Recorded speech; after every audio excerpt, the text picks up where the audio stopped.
Well, hello everyone, the Ontario Gardener here, back with another automation tutorial. And this is now a modded, this is a modded tutorial, and we're going to be doing part of the Soups Plus mod. There's actually 3 soups. This is going to be the chicken noodle soup. Now, I'm going to run this real quick in a second here. And now you may say, this is an odd setup, because typically, why do you need to have all this extra stuff here?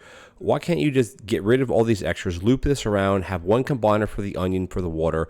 And the reason is this, because if you have the same combiner combining the onion and doing the water action, it has to go through twice, unless you have a smart grabber pulling out the correct thing, which I don't like doing it. It just adds to it. Anytime a smart grabber comes out of something, you can't have another grabber or anything in front of it, or it'll push onto that. So the way this is set up is the onion will go onto this combiner, the pot will go on, it'll do water with this combiner, the onion will be on this one, it'll automatically pick up an onion, it'll make the broth, and then as soon as the broth is made, the chicken will automatically be put into it, and the boxed pasta will automatically be put into it. It'll cycle one time, and so obviously these other pots will be cycling.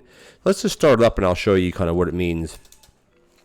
And as always, the prep station and this grabber are always optional. I'll get out of the way here so you can let it run. So you see here, we're going to go through as soon as this cooks. This is why I'm using a danger hob, by the way. I mean, you could use a regular hob, safety hob, but there's no need to. It automatically goes right around. It puts the chicken in. It's instant, so you won't really see the chicken going in, but it does go in. You can see it right there and then there. The noodles go in at the same time. It just says NO because it has noodles in it. Then this will cycle around again, and then so you do have a bit of a wait. I mean, literally it's seconds, not minutes. This will cycle around. Now we're at CHI for chicken, NO for noodle. The chicken gets added because the way that these work is that you can't combine on the same square at the same time. And the way that this is working, as soon as this is cooked, this pulls it and the chicken won't actually get added. So here we are again. You have a frozen prep station here, or you can have a frozen prep or regular prep, does not matter. And there you go. And you can just see it'll cycle around and the chicken will get added and it'll continue to cycle around. And as long as one pot has full soup in it, the other ones will just back up. So typically what ends up happening is you go through a bunch, and then this is going to sit, like once you get to the second portion, this will sit here. This one will not combine twice. This did combine twice because it has the noodles in it from the first time. So it's just that first initial cycling where it has to cycle twice, and then it's going to be a bit finicky. But as soon as it starts cycling again, because the broth is already, quote, made, you only have to add the chicken to it to remake the broth, and it will combine to it here because it's not kind of doing 2 actions. It may not make sense, but that's just how it works. But again, you're combining, you're making your onion with your broth, which is your typical way to do soup. Let's get out of this so you guys can see it fully again. There you go. So you're combining your onion with your water into a pot. Pots are automatic. Again, this is full auto.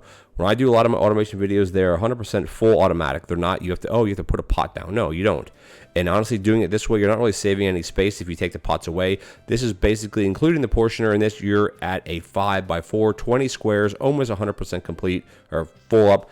Again, these 2 things are optional, but highly recommended. The other thing you could do is this here. You could put a freezer here, but the problem is it will never, you have to let it build up by the end of the day, and it may only be left with one portion. But the thing is, if you do have a freezer here, or here for that matter, you could have it, either one of these could be a freezer, is what it would do is, actually I'd prefer this to be a freezer, because if not, it's going to sit here, and sit here. If you have a freezer here, yeah, if you have a freezer here, one's always going to be in it all the time because it's portioning. At least that way you don't have to remake the broth every morning.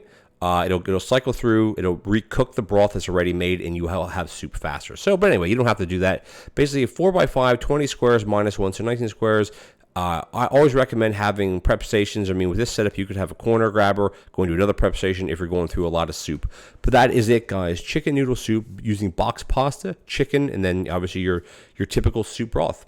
All right, guys, thank you so much for joining me. If you enjoyed this tutorial, please consider leaving me a like as well as a comment. And if you're enjoying these automation videos, hit the subscribe button, tick the bell notification icon, and I'll catch you guys in the next automation tutorial. Take care now.